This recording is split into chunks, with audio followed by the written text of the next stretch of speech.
wafdi ballaaran uu hogaaminayo wasiirka arrimaha gudaha jamhuuriyadda Soomaaliland sidoo kalena uu heliyo wasiirka dibudejinta Soomaaliland jananka guud ee ciidamada badda gudoomiyaha gobolka Saaxil iyo xubno sare oo ka tirsan xukuumadda Soomaaliland ayaa socdaal ku soo maray deegaanada xeebaha gobolka Saaxil ee ay roobku khasaaraha u geysteen muddooyinkii ugu dambeeyay ee ay deegaanadaasi ka daayeen roobkii lixaadka lahaa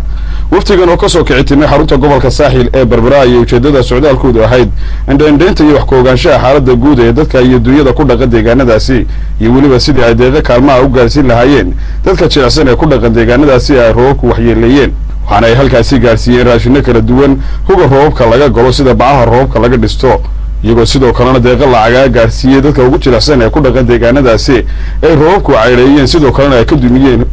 gabaadkii ay roobkaasi ay ka galaayeen dadka iyaguna ku dhaqan deegaanadaasi ayaa si weyn u soo dhaweeyay deeqdaasi ay xukuumadda Soomaaliland soo gaarsiisay isla markaana u mahadnaqay iyagoo ka warramay roobabkan iyo khasaaraha ka dhashay iyo waxyeelooyinkii ay soo gaarsiiyeen dadka iyo dunyada ku dhaqan deegaanadaasi qaar ka mid ah dadkaasi ayaa waxa ay sheegeen in ay guud ahaanba ay ku ceeroobeen isla markaana xoolihii ay haysteen roobabkaasi ay ka laayeen iyagoo xukuumadda Soomaaliland u soo jeediyay in ay deeqo ay gurmad degdeg ah ay soo gaarsiiso dadka ku dhaqan deegaanadaasi gaadhan walaal laba cishiyo laba habeen roobkuna haystay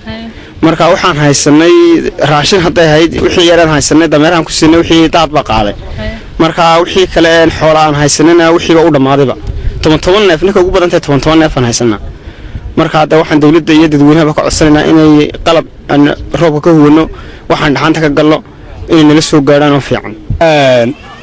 xoolaha waxa dhimashadu u badan tahay ari geelna meel 8 ku dhimantay iyo meel 9 ku dhimantay iyo meel 10 ku dhimantay macal dameerina way dhintay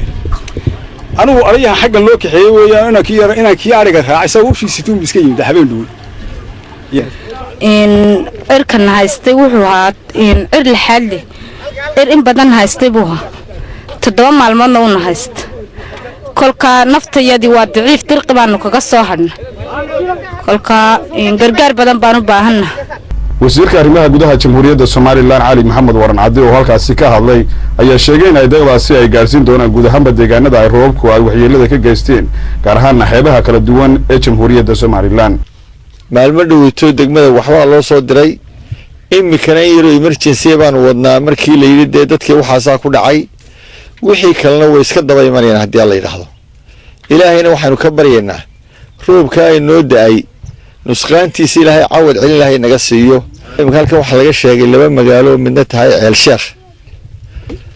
oo ay ka warrameen xoolihiina si u daadsan yihiin dadkii xoolaha lahaana waxay haysteen waxa koobka yar ee caanaha ama caruurta neefka uga maalaan bay ahayd ayaa cunto u ahaa haddii ilaa maanta sidii yihiin haddii kuba gaarno bal horta iyaga nafta ku qabanana waan jecelahay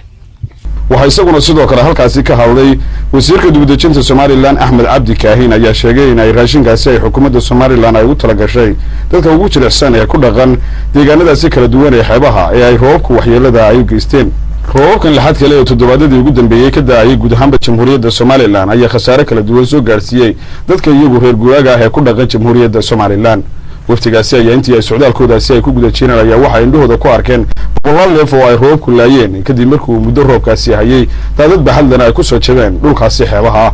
waxaana ka mid ahaa deegaanadii ay waftigaasi ay socdaalka ku soo mareen degmada Bullahaar tuulada Geeri gargaarka Ceel Sheekh Qabiile iyo waliba tuulooyin kale oo tiro badan oo iyaguna hoos yimaada degmada Bullahaar ee galbeedka gobolka Saaxil waxaana ay mas'uuliyiintaasi ay sheegeen in ay socdaalkoodaasi ay halka ka sii wadi doonaan isla markaana ay gaari doonaan deegaano ka mid ah jamhuuriyadda Soomaaliland ee ay roobku khasaaraha gaarsiiyeen